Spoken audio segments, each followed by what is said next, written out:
नमस्ते। आज हम लोग सहायक पाठ की रामधारी सिंह दिनकर जी द्वारा रचित संस्कृति है क्या निबंध पढ़ेंगे।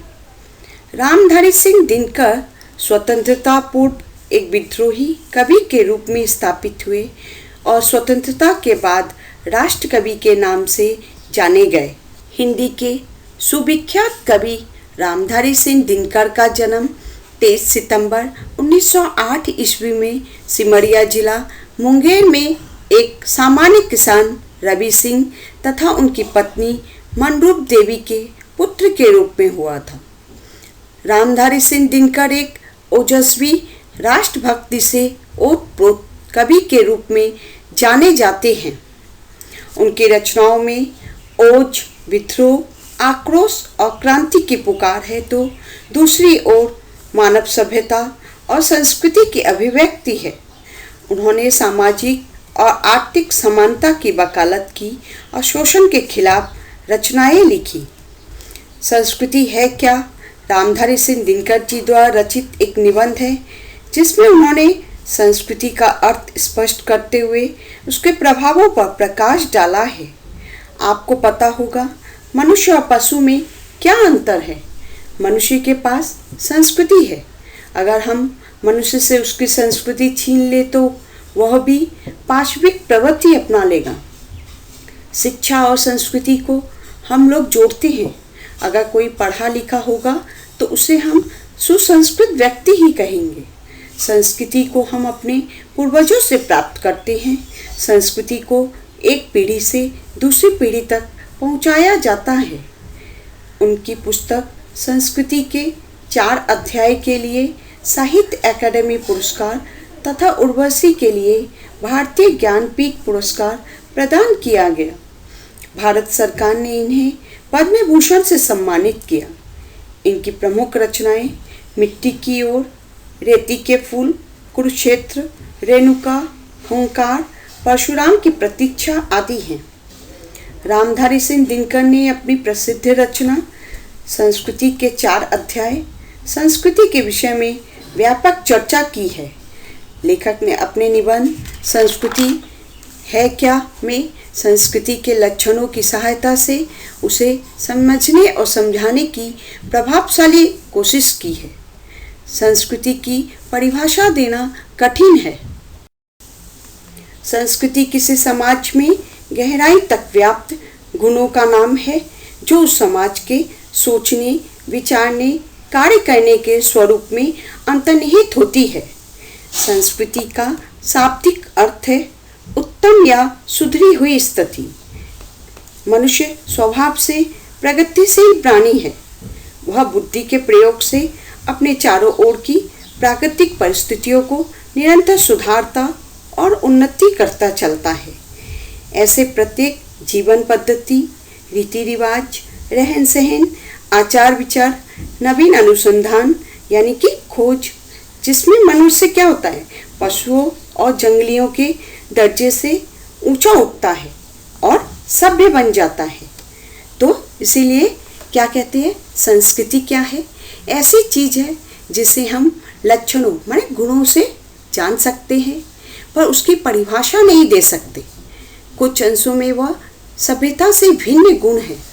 अंग्रेजी में कहावत है कि सभ्यता वह चीज है जो हमारे पास है, संस्कृति वह गुण है जो हमारे अंदर व्याप्त है।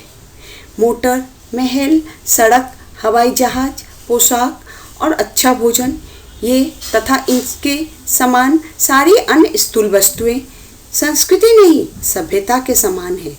मगर पोशाक पहनने और भोजन करने में जो कला है वह संस्कृति की चीज है। इसी प्रकार मोटा बनाने और उसका उपयोग करने, महलों के निर्माण में रुचि का परिचय देने और सड़कों तथा हवाई जहाज़ों की रचना में ज्ञान लगता है, उसे अर्जित करने में संस्कृति अपने को व्यक्त करती है। हर सुसभ्य आदमी सुसंस्कृत हो ऐसा नहीं कहा जा सकता, क्योंकि अच्छी पोशाक पहनने वाला आदमी भी तबीयत से नंगा हो सकता है।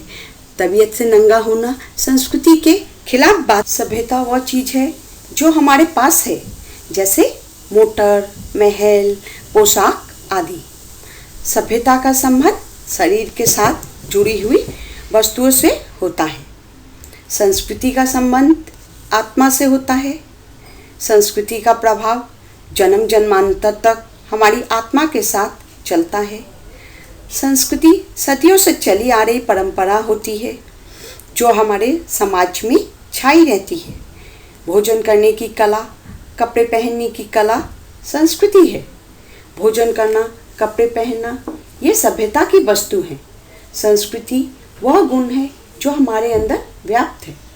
भोजन, कपड़े ये सब सभ्यता की वस्तु हैं, पर भोजन करने की कला, भोजन कैसे किया जाएगा, कपड़े पहनने की कला, ये क्या है? संस्कृति की चीज़ है। संस्कृति भौतिक और अभौतिक तत्वों का मेल है। भौतिक तत्व यानी जिनको हम देख सकते हैं, जैसे मोटर, किताब, टेबल आदि। अभौतिक तत्व जिनको हम देख नहीं सकते, ना ही छू सकते हैं, जैसे विचार, भावनाएं, धर्म, रीति रिवाज, जिनको हम सिर्फ महसूस करते हैं। सब संस्कृति सभ्यता की तुलना में महीन और सूक्ष्म होती है। संस्कृति सभ्यता के अंदर व्याप्त रहती है। मोटर बनाने, उसका उपयोग करने, महलों का निर्माण करने में, रुचि का परिचय देने, सड़कों तथा हवाई जहाज़ों की रचना में जो ज्ञान लगता है उसे अर्जित करने में संस्कृति अपने आप को व्यक्त करती है। सुसभ्य आदमी सुसंस्कृत होता है, ऐसा नहीं कहा जा सकता, क्योंकि अच्छी पोशाक पहनने वाला व्यक्ति सुसभ्य हो पर उसके अंदर ईमानदारी, दया, सदाचार नहीं है तो वह सुसंस्कृत अच्छा आदमी नहीं हो सकता। जब हम घर बनाते हैं तो उसके लिए सामान लाते हैं। घर बनाना सभ्यता का कार्य है, पर घर कैसा बनवाते हैं ये अपनी रुचि पर निर्भर है, जो कि संस्कृति की वस्तु है। तो इसलिए सभ्यता और संस्कृति क्या है? एक साथ चलती है।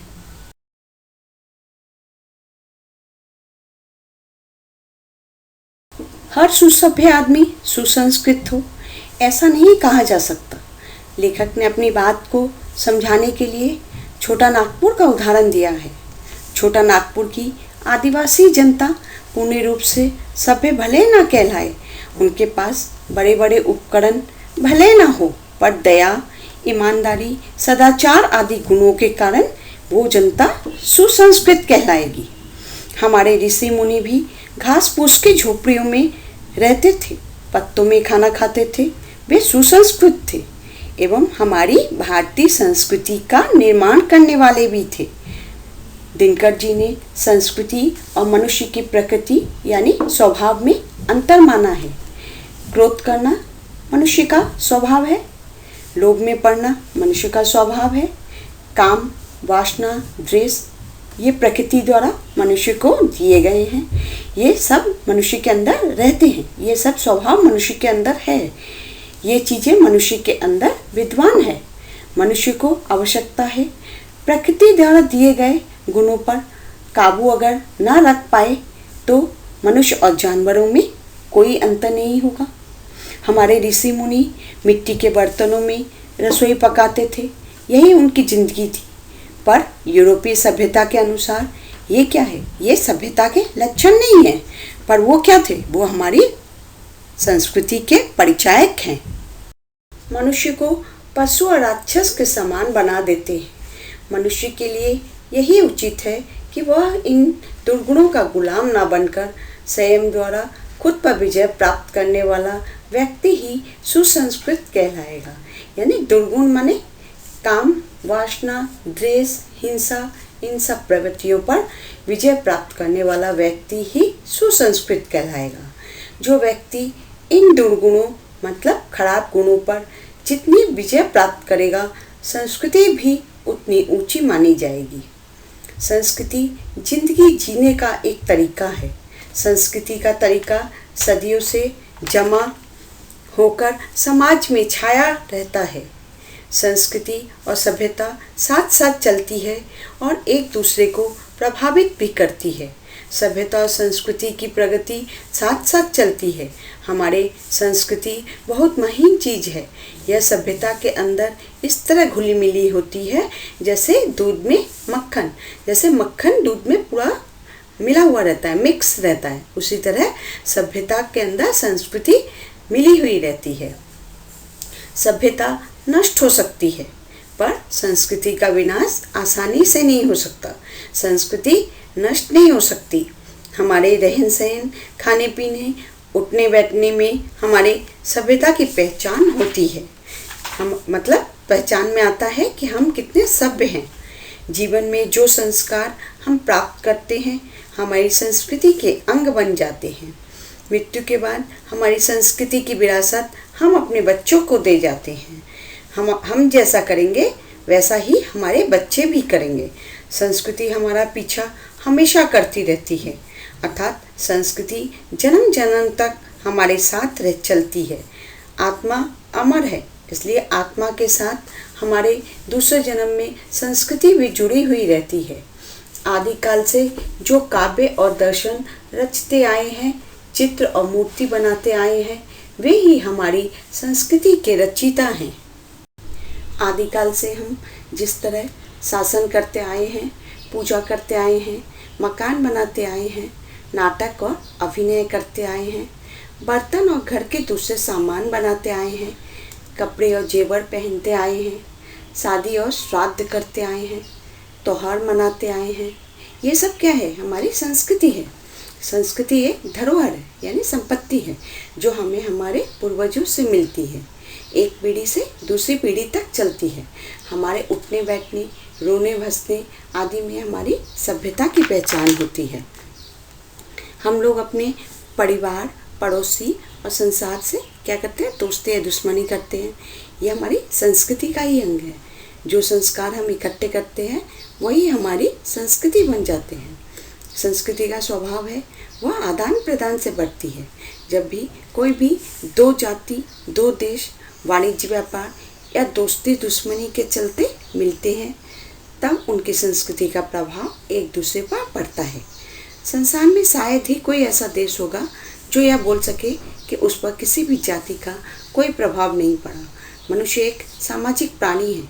समाज में रहकर हम एक दूसरे की संस्कृति को अपनाते हैं। निबंधकार कह रहे हैं कि जिस जलाशय के पानी लाने वाले दरवाजे मतलब स्रोत खुले रहते हैं वह देश समृद्ध रहता है, क्योंकि वह दूसरों की संस्कृति को अपनाता है, अतः उसकी उन्नति ही होती है। संकुचित मानसिकता या जो लोग किसी के साथ कोई तरह का संबंध नहीं रखते, उनकी संस्कृति की उन्नति नहीं हो सकती।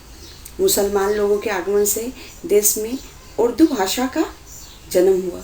रूस के साथ भारत का संपर्क हुआ तो अंग्रेजी भाषा यहाँ आई। भारत की विचारधारा पर विज्ञान का प्रभाव पड़ा। हम लोगों ने दूसरे देशों के साथ संपर्क स्थापित किया और बहुत कुछ सीखा भी है। भारत संस्कृति की दृष्टि से महान है, क्योंकि यहाँ अनेक जातियों की संस्कृति समाई हुई है। हम लोग अक्सर देखते हैं कि किसी एक भाषा में कोई कला विकसित होती है तो आसपास के देश भी उससे प्रभावित होते हैं। जैसे एक भाषा में शैली और केट्स पैदा हुए तो दूसरी भाषा में रविंद्रनाथ। कविता, मूर्ति, मकान और पोशाक पर ही नहीं, संस्कृति के मिलन का असर दर्शन और विचारधारा पर भी पड़ता है। किसी देश के दार्शनिक और महात्माओं की आवाज़ का असर दूसरे देशों में भी उनसे मिलते जुलते दार्शनिक और महात्माओं को जन्म देती है। प्राचीन काल में लोगों के देवी देवता भी मिलते जुलते थे। एक जाति का रिवाज दूसरी जाति भी मानने लगी। एक देश की आदत को भी दूसरे देशों ने अपनाया। अतः निबंधकार कहना चाहते हैं कि वह देश और जाति महान है जिसने विश्व के सभी देशों और जातियों की संस्कृति को अपनाया है। इसलिए हमारा देश और जाति संसार में महान है, क्योंकि यहाँ की सामाजिक संस्कृति में कई जातियों की संस्कृति मिली हुई है।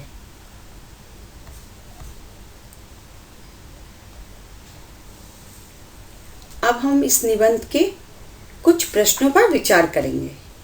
जैसे सभ्यता और संस्कृति में क्या अंतर है? सभ्यता वह चीज़ है जो हमारे पास है और संस्कृति वह गुण है जो हमारे अंदर व्याप्त है, हमारे अंदर है। हमारे ऋषि मुनि जंगल में कैसे रहते थे? घास फूस की झोपड़ियों में रहते थे, मिट्टी के बर्तन में खाना पकाते थे और पत्तों में खाते थे। संस्कृति कैसे पनपती है? संस्कृति आदान प्रदान से बढ़ती है। जब दो जाति या दो देश दोस्ती या दुश्मनी के चलते मिलते हैं तो संस्कृति पनपती है। कौन से दुर्गुण मनुष्य को पशु बना देते हैं? काम, क्रोध, वासना, द्वेष, ये सब दुर्गुण मतलब खराब गुण जो कि हमें प्रकृति द्वारा दिए गए हैं। अगर इन गुणों पर हम संयम ना रखें तो ये प्रवृत्ति हमें पशु बना देती है। संस्कृति कैसे प्रभावित होती है? जब किसी देश में दार्शनिक महात्माओं का जन्म होता है, आसपास वाले देश भी उससे प्रभावित होते हैं। जैसे यूरोप के संपर्क में भारत नहीं आता तो भारत की विचारधारा पर विज्ञान का प्रभाव देर से पड़ता। राजा राममोहन राय, दयानंद सरस्वती, रामकृष्ण परमहंस, विवेकानंद, गांधी जी जैसे कोई भी समाज सुधारक का जन्म नहीं होता। दो जातियों के मिलन से या उनके संघर्ष से जिंदगी की नई धारा फूट निकलती है जिसका प्रभाव दोनों पर पड़ता है। अब इसका एक और प्रश्न लिखिएगा। संस्कृति है क्या निबंध में दिनकर जी ने सभ्यता और संस्कृति के अंतर को कैसे स्पष्ट किया है? आपको मालूम है संस्कृति किसे कहते हैं, सभ्यता किसे कहते हैं और दोनों में अंतर क्या है, ये आप लिखिएगा। धन्यवाद।